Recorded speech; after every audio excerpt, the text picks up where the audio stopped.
बिस्मिल्लाहिर्रहमानिर्रहीम व्यूअर्स, अपनी इस वीडियो में हम सबसे पहले ये देखेंगे कि एफिलिएट मार्केटिंग है क्या और क्या वाकई ये एक ऐसा सोर्स है जिससे कुछ अर्निंग की जा सकती है। क्या इंटरनेशनली या वेल डेवलप्ड कंट्रीज के अंदर इस मेथड को यूज़ करके लोग अर्निंग कर रहे हैं, और अगर अर्निंग कर रहे हैं तो कितनी अर्निंग कर रहे हैं। तो फर्स्ट ऑफ ऑल हमें देखना है कि एफिलिएट मार्केटिंग से क्या मुराद है। व्यूअर्स, हो सकता है आप में से बहुत से लोग एफिलिएट मार्केटिंग के वर्ड से आगाह हों, लेकिन वो लोग जो इस टर्म से वाकिफ नहीं हैं, जिनके लिए एक नई टर्म है, मैं क्लियर करना चाहता हूँ कि एफिलिएट मार्केटिंग है क्या। एक्चुअली व्यूअर्स, एफिलिएट मार्केटिंग एक ऐसी टेक्निक है जो कि ऑनलाइन सेलर्स बहुत अरसे से यूज़ कर रहे हैं। यहाँ पे ये बताना चलूँ व्यूअर्स कि ये कोई न्यू टेक्निक नहीं है। एक्चुअली 1994 में फर्स्ट टाइम इस टेक्निक को यूज़ किया गया था। उस वक्त से लेकर आज तक बेशुमार ऑनलाइन सेलर्स इस टेक्निक को अडॉप्ट करके अपनी सेल्स को इंक्रीज कर रहे हैं। ये एक्चुअली एक ऐसा सोल्यूशन है जो कि दो पार्टीज के लिए विन विन सिचुएशन क्रिएट करता है, विन विन सोल्यूशन क्रिएट करता है। यहाँ पे दो पार्टीज से मुराद क्या है व्यूअर्स? एक पार्टी है ऑनलाइन सेलर और एक पार्टी है मार्केटर। व्यूअर्स, ये बात तो आप जानते हैं कि आजकल ऑनलाइन स्टोर्स की मशरूम ग्रोथ हो चुकी है। बेशुमार लोग ऑनलाइन वेबसाइट्स के जरिए अपने स्टोर्स बनाकर डिफरेंट प्रोडक्ट्स और सर्विसेज प्रोवाइड कर रहे हैं, लेकिन हर शख्स ये चाहता है कि उसकी प्रोडक्ट्स या सर्विसेज ज़्यादा से ज़्यादा बिक सकें। और ऑनलाइन वर्ल्ड में ये काम इस कदर आसान नहीं है। जहाँ पर आपके पास करोड़ों की तादाद में मुख्तलिफ वेबसाइट्स मौजूद हों, वहाँ पर क्यों कर लोगों को ये पता चल सकेगा कि आपकी एक वेबसाइट है और आप उस वेबसाइट पर कुछ प्रोडक्ट्स या सर्विसेज बेच रहे हैं, और आपकी प्रोडक्ट या सर्विसेज दूसरों से सस्ती है, ये कैसे दूसरे लोगों को पता चल सकेगा। तो अमूमन ऑनलाइन सेलर इस बात से फिक्रमंद रहते हैं कि वो किस तरह से अपनी गिरती हुई सेल्स को बढ़ा सकते हैं, या किस तरह अपने प्रोडक्ट्स या सेल्स सर्विसेज की सेल्स को इंक्रीज कर सकते हैं। व्यूअर्स, अब जब भी कोई शख्स ऑनलाइन सेलिंग करता है तो उसके पास कुछ ऑप्शंस हैं जिनकी मदद से वो लोगों में अवेयरनेस क्रिएट कर सकता है, लोगों को ये बता सकता है कि उसका एक ऑनलाइन स्टोर है और वो कुछ प्रोडक्ट्स या सर्विसेज ऑफर कर रहा है। उसमें सबसे पहला जो ऑप्शन है वो एडवर्ड्स का है। बिकॉज एडवर्ड एक ऐसा ऑप्शन है जो बहुत से सेलर्स यूज तो करते हैं, लेकिन ये बहुत ही कॉस्टली ऑप्शन है। एक्चुअली एडवर्ड एक प्रोग्राम है जो कि गूगल रन कर रहा है, जिसके तहत गूगल डिफरेंट बिजनेसेस से उनकी प्रोडक्ट्स या सर्विसेज के एड्स लेकर अपने जो उस प्रोग्राम में शामिल जो लोग हैं उनकी वेबसाइट्स पर उन एड्स को पब्लिश करवाता है। और फिर ईच क्लिक के बदले हर मर्तबा जब उस एड पे क्लिक किया जाता है, एडवर्ड यानी गूगल उस शख्स को जिसकी प्रोडक्ट या सर्विस की तशहीर की जा रही होती है उससे एक रीजनेबल अमाउंट चार्ज करता है।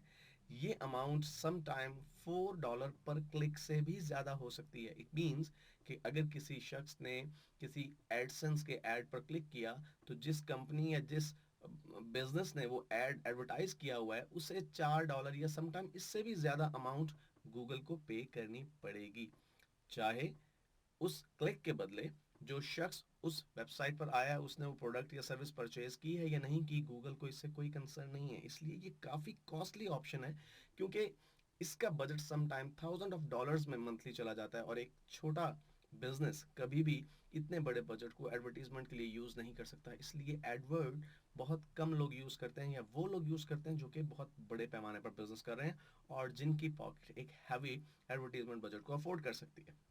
व्यूअर्स, दूसरा तरीका पेड ट्रैफिक का है। अज्यूम कीजिए कि मेरी एक ऑनलाइन वेबसाइट है और एक ऑनलाइन स्टोर है जहाँ पे मैं कुछ प्रोडक्ट्स या सर्विसेज सेल कर रहा हूँ। तो मैं उसके लिए पेड ट्रैफिक हासिल कर सकता हूँ। पेड ट्रैफिक से क्या मुराद है? बिकॉज पेड ट्रैफिक से मुराद ये है कि मैं डिफरेंट वेबसाइट से कांटेक्ट करूँ कि वो मुझे ट्रैफिक रेफर करें, और हर एक विजिटर के बदले मैं उन वेबसाइट्स के ओनर्स को कुछ अमाउंट पे करूँगा। सुनने में ये ऑप्शन एडवर्ड की निस्बत ज़्यादा बेहतर नज़र आता है, लेकिन यहाँ पे भी वही प्रॉब्लम आड़े आ जाती है जो कि एडवर्ड के साथ है। यानी अब कोई शख्स अगर किसी वेबसाइट के थ्रू हमारी वेबसाइट पर आया, तो मैं बाउंड हूँ कि मैं उस वेबसाइट के ओनर को कुछ ना कुछ रकम पे करूँ, चाहे उसके बदले मुझे कुछ बेनिफिट हुआ है या नहीं हुआ। इसलिए पेड ट्रैफिक भी यूज़ तो की जाती है, लेकिन इतने ज़्यादा बड़े पैमाने पर नहीं। तीसरा ऑप्शन फेसबुक एड्स का है, जो कि आजकल काफ़ी पॉपुलर हो रहा है, क्योंकि फेसबुक एक सोशल मीडिया वेबसाइट है और तकरीबन आज के दौर में हर शख्स का एक फेसबुक अकाउंट है जो कि लोग रेगुलरली ओपन करते हैं। इसी वजह से आपको फेसबुक के अपनी टाइमलाइन की राइट साइड पे अक्सर एडवर्टीजमेंट जो है वो करते हुए लोग नज़र आते हैं, या अक्सर एड्स आपको नज़र आती हैं जिन पे आप क्लिक भी करते हैं। लेकिन कभी भी आपने क्लिक करते हुए शायद ये ना सोचा हो कि आपके इस एक क्लिक के बदले फेसबुक ने शायद उस शख्स से 2 रुपए से लेके 32 रुपए तक, ये अमाउंट वेरी कर सकती है, चार्ज किया होगा। और आप हो सकता है एक ऐड को कई मरतबा दिन में देखते हो। तो व्यूअर्स, फेसबुक एड्स इफेक्टिव है, इसमें कोई शक नहीं है कि फेसबुक एड्स की वजह से लोग आपकी वेबसाइट्स पर आएंगे, लेकिन ये भी काफ़ी कॉस्टली पड़ता है, क्योंकि फेसबुक को भी इससे कंसर्न नहीं है कि जो भी शख्स आपकी वेबसाइट पर आया उसने आपकी प्रोडक्ट या सर्विस परचेज की या नहीं की। फेसबुक की जिम्मेदारी सिर्फ यहाँ पे ख़त्म होगी कि उनकी वेबसाइट से कोई शख्स आपकी साइट पर आया और एक क्लिक के बदले वो आपसे कुछ रकम चार्ज कर लेते हैं। चौथा ऑप्शन है सर्च इंजन ऑप्टिमाइजेशन और एसईओ। व्यूअर्स, एसईओ डेफिनेटली बहुत पॉपुलर है, लेकिन इसका सबसे बड़ा डिसएडवांटेज ये है कि ये एक बहुत स्लो प्रोसेस है। और ख़ास तौर पे आज के दौर में जबकि बेशुमार वेबसाइट्स और ऑनलाइन स्टोर्स वजूद में आ चुके हैं, तो एक बड़ा स्टिफ कंपटीशन डिफरेंट वेबसाइट के दरमियान क्रिएट हो चुका है। इसलिए आसान नहीं है कि गूगल के फर्स्ट पेज पे या फर्स्ट 5 पोजीशंस में आप अपने साइट को रैंक कर सकें। और अगर आप ऐसा कर भी सकें, इसके लिए बहुत ज़्यादा मेहनत चाहिए और इसके लिए एटलीस्ट 3 से 5 माह का वक्त दरकार है अगर आप कॉन्टिन्यूसली काम करते रहें। इसलिए सर्च इंजन ऑप्टिमाइजेशन डेफिनेटली तमाम वेबसाइट करती तो हैं, लेकिन सर्च इंजन ऑप्टिमाइजेशन से जो रिजल्ट्स हैं उसको रिजल्ट्स को आने में काफ़ी टाइम लगता है। डेफिनेटली इसके रिजल्ट बहुत अच्छे होते हैं, और अगर आप खुद एसईओ कर रहे हैं तो फिर सिर्फ और सिर्फ आपकी मेहनत ही इसमें इन्वेस्ट हो रही है, लेकिन ये मेहनत काफ़ी ज़्यादा हो सकती है और काफ़ी लंबे अरसे पर मुहित हो सकती है। अब लास्ट में एक ऑप्शन है हमारे पास, एफिलिएट मार्केटिंग। तो एफिलिएट मार्केटिंग क्या है? मेरा एक ऑनलाइन स्टोर है और मैं ये चाहता हूँ कि मुझे ज़्यादा से ज़्यादा लोग मेरी वेबसाइट पर आएँ और मेरी प्रोडक्ट्स और सर्विसेज को परचेज करें। अब अगर इस सिलसिले में मैं मुख्तलिफ वेबसाइट ओनर्स से रब्ता करके उन्हें इस बात पे एग्री कर लूँ कि वो अपनी वेबसाइट पर मेरी प्रोडक्ट या सर्विस का ऐड लगाएं, बैनर की सूरत में, इमेज की सूरत में, टेक्स्ट की सूरत में। और जब उनकी वेबसाइट से कोई शख्स मेरे पास रेफर होके आएगा, यानी क्लिक करने से उनकी वेबसाइट से जंप करके मेरी वेबसाइट पर आए और उस शख्स ने मेरी कोई प्रोडक्ट या सर्विस परचेज कर ली, तो उस सेल्स में से मैं कुछ परसेंटेज उन्हें दूंगा। अमूमन ये परसेंटेज जो 25% तक जो है वो रहती है, और ये एक रीज़नेबल इनकम है। यानी अगर किसी शख्स की $1,000 की प्रोडक्ट बिकी है तो उसमें से 250 आपका कमीशन हो सकता है, $250। तो व्यूअर्स, एफिलिएट मार्केटिंग इसलिए ज़्यादातर लोगों को सूट करता है क्योंकि इसमें आपको बिला वजह पेमेंट्स नहीं करना पड़ती। आप सिर्फ उसी सूरत में पेमेंट करते हैं जब किसी की वेबसाइट की वजह से आपकी प्रोडक्ट या सर्विस सेल हुई हो। इसलिए ये काफ़ी इफेक्टिव वे है और बहुत तेज़ी के साथ पॉपुलर हो रहा है। व्यूअर्स, यहाँ पे मैं कुछ आपको फैक्ट्स और फिगर्स बताना चाहता हूँ जो कि यूएस और यूके के मार्केट के हवाले से हैं।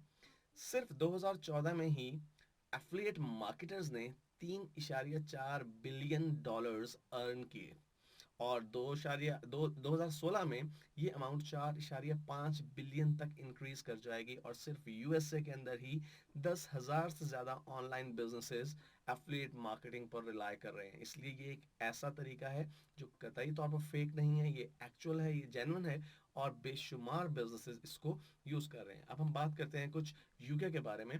तो सिर्फ 2013 में ही सिर्फ यूके में ही जो आपके एफिलिएट मार्केटर्स हैं उन्होंने 4 बिलियन क्लिक्स जनरेट किए, जिनमें से 100 मिलियन ट्रांजैक्शंस में कन्वर्ट हो गए। इट मींस 4 बिलियन में से 100 मिलियन ट्रांजैक्शन एक्चुअली अगर वहीं, बाकी क्लिक्स जो है वो आप कह सकते हैं कि वो सेल्स में कन्वर्ट नहीं हो सके या लीड में कन्वर्ट नहीं हो सके, लेकिन एक बहुत बड़ी रेशो है। और यहाँ पे ये भी बताता चलूँ कि साल 2013 में ही यूके की इकोनॉमी में एफिलिएट मार्केटर्स का जो कंट्रीब्यूशन था वो था 0.8%, जो कि उनके एग्रीकल्चर डिपार्टमेंट के इक्विवेलेंट है, यानी जीडीपी में उनकी कंट्रीब्यूशन 0.8% थी।